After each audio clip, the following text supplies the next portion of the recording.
Ngabantu abali-16 abathe babulawa kwizenzo zegetyengo oluqatseleyo kwingingqi yaseKhayelitsha kuphela kwinyanga egqithileyo. Nanjengoko imibutho yezopolitiko ikhombana esweni, nanjengoko omnye ekhomba omnye esweni kwimibutho yezopolitiko, umbutho kaKhongolose utyhola iDA ngenxa yokuba nebatha kwindlela anikezela ngayo iinkonzo. This DA provincial government does not care about black lives.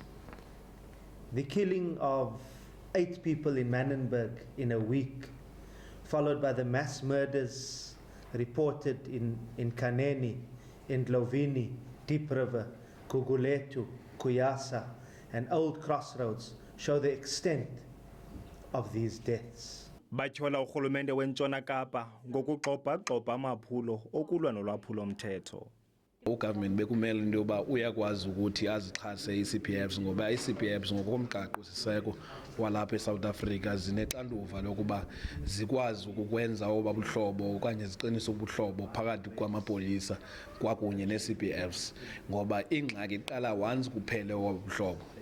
Urhulumente weNtshona Kapa uthi yindima yombuso kazwelonke okhokhelwe yi-I-ANC ukuqinisekisa ukuba izithebe zabiwa ngokulingana. Kusenjalo uKhongolose utyhola isixeko saseKapa ngokurhoxa kwezithembiso sokusasaza amalungu oqiniso-mthetho.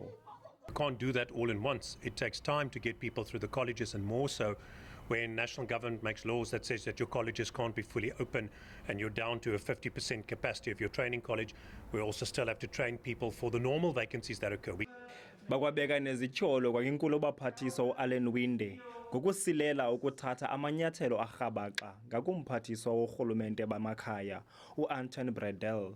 Iofisi kaWinde yona ithi iofisi yenkulu baphathiswa ayivumelane nale ngxelo yomkhuseli woluntu, itsho isithi isafuna ukubhena.